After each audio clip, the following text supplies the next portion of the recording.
Yes, indeed. I want to talk to you about how young men, women, in sports should use their voice for good and don't let the whites define you and tell you what you can and cannot do. I feel like too many times in sports they want to play the PC role Mhm. and not really express themselves, tell the truth. They want to keep the status quo happy, and I think that's wrong. Yeah, well, this kind of changed over time, I think, and sometimes we don't maybe acknowledge or know about that legacy. And so, if we think historically, like I like to remind people or to share with people that you had Black athletes even during enslavement. So you had horse racing was popular in the South, and you had Black boys and men who were training and riding.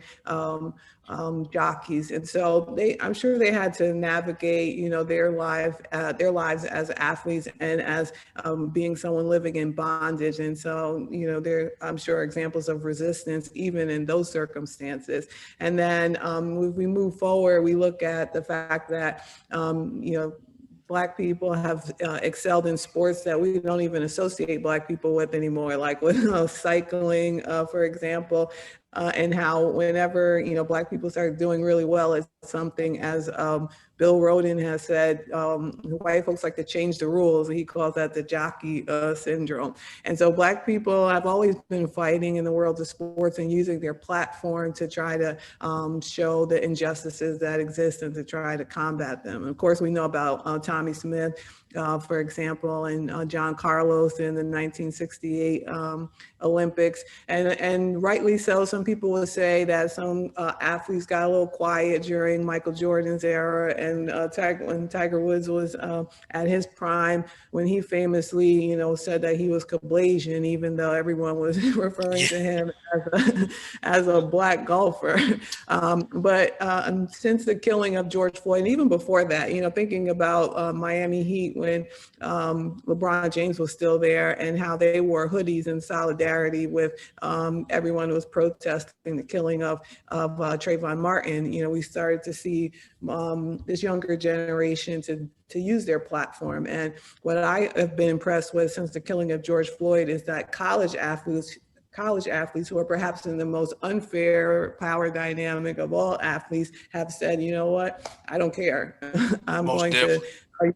use my platform and bring attention to a host of issues, including issues related to racial injustices. And Lori, from my listeners, I've heard this from my listeners, Lori. Um, why do you talk about political issues? Why do you talk about these issues? I said, first of all, I'm a black male, and this is my lived experience. Now, when you live in your boxed in suburb, you don't have to worry about this. And last week, Lori had a listener call up here who was Italian, trying to tell me that he wasn't white and he's black, he's Sicilian. And I'm like, I said, 1940, America recognized Italians as being white. And when you get put over by the police, they still look at you as white. Okay? And they look at me, say, nah, you're a black male, and that slave patrol, which the police comes out of, I'm gonna attack you. Say, he said that, please, Lord, he said, well, I can survive concealed carry. Well, I say that, I still might end up dead. So there's a difference. So if you're claiming that you're a Sicilian and you're black, you're mixed with African, and I'm like, please. Well, if you ain't carrying the struggle and you ain't got to worry about your life every time you leave your house, you're not black. And in America, Italians are considered to be white, even though, yes, Sicilians were mixed with Africans and they're darker than the northern Italians, but you're still white in this country. And Lori, that set off a whole storm on my show last week, but I tell them the truth. You can't claim it, and because the privilege you have is still in America, you're white. You can get to survive police encounters, and I don't.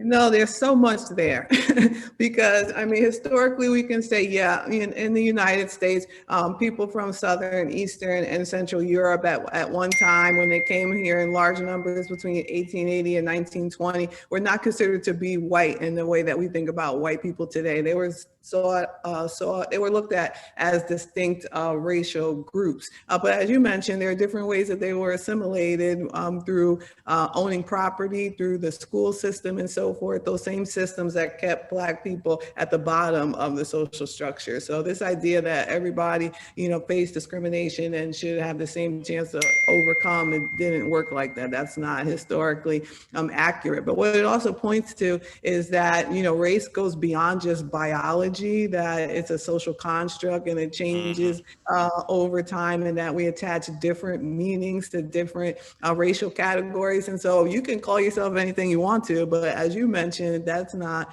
necessarily how going to connect with how you experience the world based upon your race. So we've seen it time and time again where some people want to, you can use the word pass if you want, or pretend they're from another racial or ethnic group, and they're, treated the way in which society sees them. So again, you can call yourself what you want, but if you have physical features that people associate with Blackness, then they're going to treat you with the same anti-Blackness that's characterized American history even before it was founded. And exactly. And you know what, Lori, what I try to tell people all the time is, unless you live the experience that Black people live, you can't speak on it. It's because you're around Black people, you have Black friends, you don't fully understand, because you can still go back to be who you are once you leave from our presence. Okay. And like that's why also I talked about this with my people who are mixed. Like they have an option to either choose the white side or the Black side, and but they all had that wake up call because they're never gonna be white. Okay. But they always have that wake up call that you're not. And I'm like, hey, you can play that game if you want to, but eventually I'm gonna remind you that you're not. And so what I feel like is, Lori, that in our country, things are seen through the prism of whiteness, and this is what I was about that. And they also say, look presentable, assimilate to what? I'm my own man. I'm not gonna assimilate to your purview of life, no matter what I do. So I feel like the disconnect is here is that white people in our country, and what athletes and this in general wants to assimilate to their view of the world. That's not how our construct is as Black people in this country, and the African diaspora as a whole as well. Yeah, so you remind me of something that I try to share with people every time I get the opportunity, and that is the difference between the politics of respectability and respectability politics. So sometimes people use those interchangeably, and respectability politics, as you know and kind of alluded to, is where people claim that if you dress a certain way or you act a certain way when you encounter law enforcement or someone else, that you're going to have a more positive outcome than if you dress in a way that they view for whatever reason in their imagination as threatening. Well, so the politics of respectability is actually a concept that Evelyn Higginbotham wrote about when she was doing research on Black Baptist women in the late 1800s and early 1920s.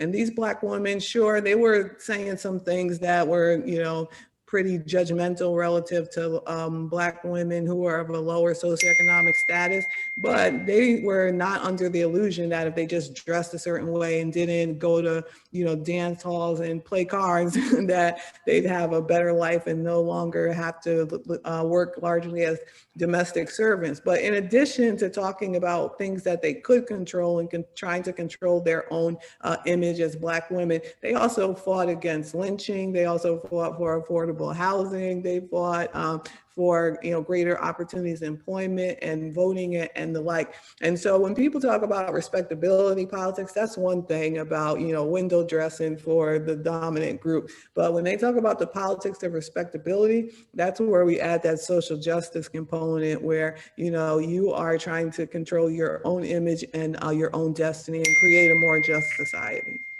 Lori, that's my point exactly, Lori. You know, Lori, is funny. On this show here, I lost 9 sponsors last year, but I've gained 13 because Okay. I'm speaking the truth, right? They ran away from me. I'm too tough. He's radical. I said, my life is not radical. This is what Mhm. I live, okay? It's because you don't understand it. God help you, you know? So it's like, just in business, wise last year since George Floyd started talking about stuff beyond sports, real life issues, which I actually enjoy more. Because Lord, you should see the emails I get. And oh, JR, I love the show better when you was talking about just sports only. I wish you would just go back to sports. Well, those days are over. This is a sports show that discusses real life stuff too as well. So deal with it. Either you like it or you don't. Find another sports show that talks to you about the Braves, Hawks, Falcons, all day long. This is gonna be about more than that. Okay, I have a platform and number 99 media market in the country. We're gonna use it for good and educate people. If you don't be educated and empowered, find another show.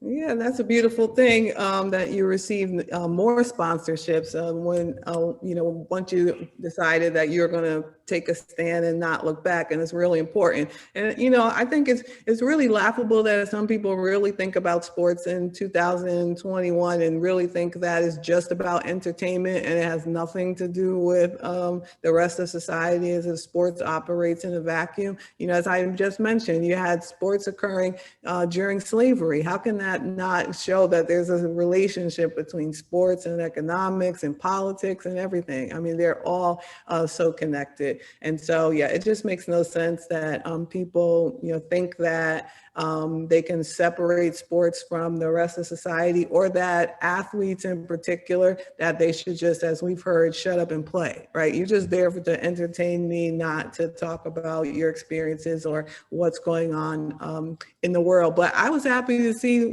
some of the things that the Hawks have done in terms of just connecting with civil rights organizations in the city, and even changing the floor and the court. It's just really great things happening in some spaces. And Laura, you know what's funny is that people cheer for like LSU and cheer for Alabama, these fans, but they don't care about the guys once they leave the field. Win the game for me on Saturday, but screw you and your life the rest of the week. We don't care. Yeah, And that's terrible. what we talk about amongst ourselves, amongst us black players. We're like, okay, we want to cheer for us when we went playing, representing their favorite team, but they don't care about our lives besides our favorite team. And see, we're fighting for humanity. So that tells me you're not for humanity. Because if you don't care about my life past entertaining you for 3 hours on a field or a court, you ain't real. You just want entertainment. Like they use slaves and made slaves as their entertainment. So it's that same mindset, systemic mindset from day one when the first slave came over to Hampton Roads in Virginia there. The same mindset, 2021.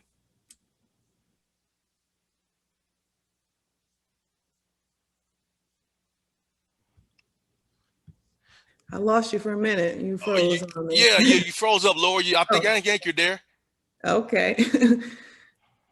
But you were making a point about how fans don't necessarily care about the players once they get off of the field, and I Correct. think that is so true. But one thing I think that we learned during the pandemic is once they saw their profit margins reduced because things were shut down, and then some people were forced to listen to the athletes in a way they hadn't listened to them before, because it became so clear how much their fates as business owners in college towns and athletic departments is tied to the labor of these athletes. And so now we're starting to see some movement on things like names, images, and likenesses and so forth. And some programs trying to have a more holistic approach to their interactions with athletes, and Black student athlete associations popping up all over the country. And so that's not a coincidence. I think that the pandemic and the killing of George Floyd, created a so-called perfect storm to make some of those changes possible. And Lori, what I've noticed is reading in the polls here and reading different articles that support for Black Lives Matter has went below what it was before George Floyd was even killed, which tells me that people thought it was a racial reckoning happening last year. So no, it's not. This is just corporate capitalization of Black death. It's like Black porn again. We're gonna capitalize on their deaths and just make these empty statements for PR just to keep business. Like there's no teeth to these actions these companies were saying they was going to do. And these people's, oh, I believe in this. No, you don't, because if you did, you will stop it because it's systemic. It's hard to break a system where it benefits you and your kids all these years. So I never thought it was going to be a new reckoning last year. But I thought people was naive in that regard. Some white people are naive. I'm like, no, it ain't going to change.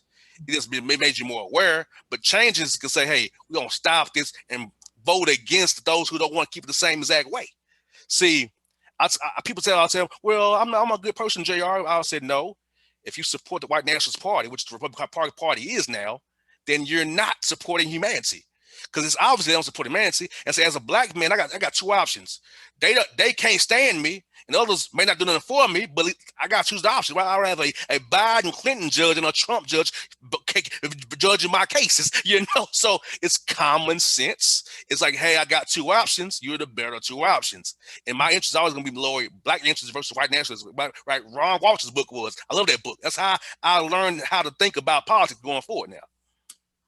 Yeah, so you raised a lot of important issues. The one thing that I think is important was some of those studies, and I've seen them that claim that there's less support for Black Lives Matter, is that sometimes the methodological approach of those reports are not scientifically sound. And so you got to read the fine print in terms of how they came to their conclusions. And then also thinking about how they're defining Black Lives Matter. Are they talking about people who are literally card carrying members that they have signed up to join a particular chapter because they have them in different states? Or are we talking about people who just who see that as a declaration that Black Lives Matter, not that they're part of any particular organization? If this generation hasn't showed us anything, is that they don't need one leader to speak for them, that everyone feels empowered to do something in their own communities, to mobilize others to address whatever the issue is that needs to be addressed. And so I see what some people have called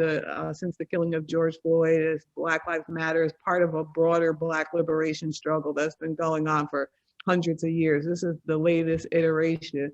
And the second thing I'll say is you reminded me of a legal scholar who passed away not too well, it's been some time now, Derek Bell, and he wrote about racial realism. And essentially he said, you know what, it's time to stop fighting for racial equality. We should stop trying to work through the courts and so forth, and that we should just recognize that the system is the way that it is, and that it's set up so that Black people will forever be in a subordinate status. And that we should just not stop fighting and engaging in a struggle, but that we shouldn't get our hopes up and be disappointed when we just see these little peaks of progress and then go back to business as usual. And so I think that his work is helpful in helping us stay motivated, but realistic about what can actually change. And Lori, I've done a lot of this on my show last year. Lori is like do my civics, like teach you how civics works. Like I know those who want reparations. Where I say we need 218, 60, and the president to sign it. Okay, so you gotta find the group of people who are actually going to support it that way. So it's all about, you can't just say, "Hey, do this, it's gonna happen." You have to have the numbers and the votes to pass the bills and the laws. So I try to teach my listeners about civics here because my master's in public administration. So I know all about this stuff. So like everything you want, it can't happen because they got elected in. They have to have a coalition and numbers to get it done. From your school board, your city council, all from the lowest level of politics up to the federal level. You got to have the numbers to get the initiatives done, the policies done, the amendments done, the bills done. So if you don't have the numbers, you can get upset. But you know how civics works to get the numbers to make it happen. Right. No, you're right about that. Which is why we don't see a whole lot of movement on a lot of policy initiatives. And I would argue that even when we do, they don't always adequately address the problem, right? Exactly. So they may focus on one particular area of an issue and yet leave the major issues untouched. And so sometimes the policies end up doing more harm than good. Most definitely. And Laura, for you guys, when you have your students in class, how was it getting those people to realize, hey, actually reading into these old books like from W.B. Du Bois and Carter G. Woodson, learning about these people who helped form who we are today? Because I went to Memphis and went to Church Park. I had no idea that Robert Church's park right there on Beale Street wasn't on the part of Beale Street that people go celebrate on Beale Street. I was like, this is Church Park. This is Robert Church. Oh, okay. Now I know who this guy. I read about him. Now I'm at his park here on Beale Street in Memphis. So how do you go about approaching teaching these young men and women about the key figures in Black history in your classes at African American Studies here in LSU there? Yeah, so I think what's good about the students that we have at LSU and other places around the country is that they're really hungry for the education. They want to know, for Black students, Black student athletes, for example, and for others, they just want to know the true history. And a lot of the students feel robbed when they think about everything they were never told and never learned in elementary school and never learned in high school. So they're quite passionate about it. But I'll tell you, some of the biggest challenges are with some of my colleagues.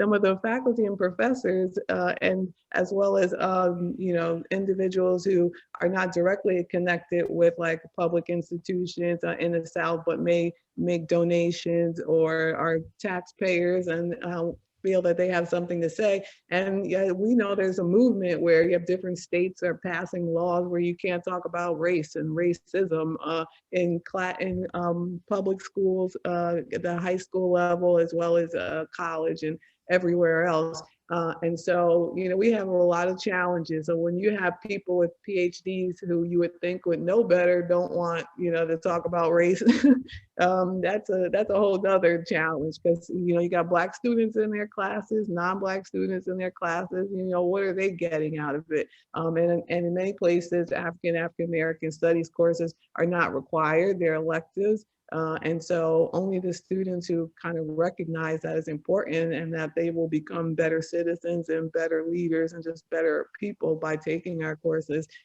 they get the benefit of it. But it should be something that's required of all people and part of, K through 12 and beyond education. And Lord, if I didn't go to an AME church as a kid, I would have known about the Tulsa massacre. It Yeah. wasn't ever taught to me in school. I Mhm. learned about that at church, being in AME church. Rich Allen and all those guys who formed that, Mhm. that the religion I am today. So, like, stuff like that is being kept out of books. And I went to Tennessee State. We never talked about the Tulsa race riot at Tennessee State even, and that's the Mhm. HBCU school.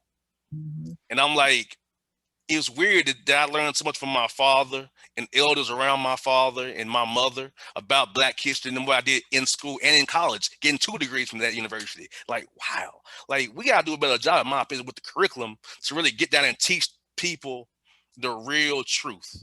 And yes, the truth hurts. It's not comfortable for some people in this country, but Mhm. it's our story and how it happened to us rather than his story. Yeah, no, you're exactly right. And to your point, it's important to change the curriculum so it represents more diverse populations, including the experiences of Black people.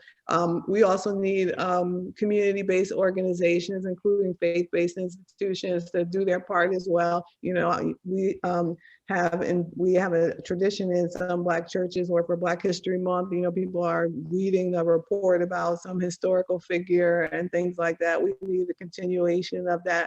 The Toni Morrison Society, I don't know if you're familiar with them, but they have a program called Bench by the Road. And so they've created an outdoor memorial where they honor certain places where historical things have taken place relative to the Black experience. So here in Baton Rouge, there was the Baton Rouge bus boycott in 1953. So they dedicated a bench, and there's a plaque there so people can learn about that. A lot of people who are born and raised in Baton Rouge don't know anything about the Baton Rouge bus boycott. And it happened here in 1953, 2 years before the one in Montgomery. So we all just have to use our platforms wherever we are to try to educate folks, and so be open to be educated, listening to people who are older and younger than us, and then documenting it and sharing it. We have all this access to social media and all these different platforms. We should use it to try to share our great legacy. And I love sitting around listening to elders at the men's breakfasts at church and learning about history. And that's what taught me, because I'm an older soul because my parents were older. I was what they call a menopause baby, okay? I was had late. My parents were a little older than they had me. So I was a little bit seasoned more than most people my age are at this point because of what I was taught around all the elders I was around. So, all this history, like I took about saying, Morehouse really Atlanta Baptist College. That's what it really was. So people are like, oh, for real? Yes, it was what it really used to be called. It was Clark College, Atlanta University. Like, they don't really realize the history that's right up here in the AUC, what it was. Mhm. Benjamin Lodge Mays, all these people. So, Right, like, Atlanta is so good because so much history here for civil right. rights and so many elders who know about it. We lost three great elders last year who taught us all so much. So I really try to teach my millennial generation that, hey, enjoy these elders for becoming ancestors, because they have the keys to where it was and give us some wisdom to help us go forward as we navigate this life before we transition away from here. So I'm like, it's so key to soak knowledge for elders and before they become ancestors. No, you're exactly right about that. And again, we have all this technology, we can use it to preserve some of that history. Most definitely. And Lori, let me ask you this. At LSU, how do you all go about teaching these athletes about all these things outside of the classroom? Because they have outreach to want to learn about these things beyond just a classroom setting, just on their own, to kind of get knowledge and do things in the community, learn about Baton Rouge and Louisiana, all the history down there for Black people in that great state down there that you all in. Yeah, so there were a couple of things that we did, and I'll just use the period following the killing of George Floyd as an example. We collaborated in the Department of African American Studies with the athletics department, and we did a book discussion that included students and student athletes as well. We read Democracy in Black by Dr. Eddie Glaude, and then later he joined us for a virtual lecture where, again, I was co-sponsored with Department of African American Studies in the athletics department. I personally went around to each team before their season started, and I talked about Black Lives Matters and the origins of it and the history of protests during the national anthem. And so we had that level of education. And so I would say that in my experience as being the faculty athletics representative, that the athletics department at LSU is trying to do more to engage all student athletes around social justice issues, but they're also trying to listen to Black student athletes as well. You may or may not know that 6 individuals who are college athletes at LSU actually established a Black Student Athlete Association. And so they've done a good job of educating their peers. They've gone to Instagram and held live sessions so that they could share information. They're engaged in educational activities. Being part of ABIS, that they have a hidden figure project where they basically highlight some historical hidden figures in the Black experience and to share that with others. And so you have a lot of college athletes who have been engaged around that, educating themselves and turning around and then educating kids in like elementary school and others on their feed. So it's a lot going on, and glad to see that there's an interest among college athletes to know more about their history and to share that history with others. That's something for you, Lori. This last one for you is this, Lori. How can we help you guys in LSU make things more aware of what you guys are doing down there? For it to be how can we here at the Bossman Show and here in Atlanta help you guys down there get more people educated and empowered? I would appreciate it very much if you would continue to support the Department of African American Studies at LSU. We're the first Department of African American Studies in the entire state, and that's really saying something, being where we are, it being 2021 and at a flagship institution. So just by letting students know that they're looking for a program that's going to really challenge them and is going to prepare them for the world intellectually and in other ways, that you should always, as we say, major where you matter, and that's in the Department of African American Studies at LSU.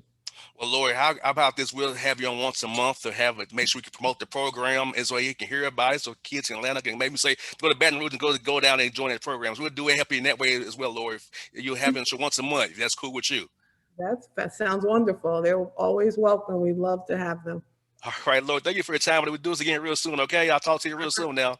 Okay, thank you. All right, bye now. Bye.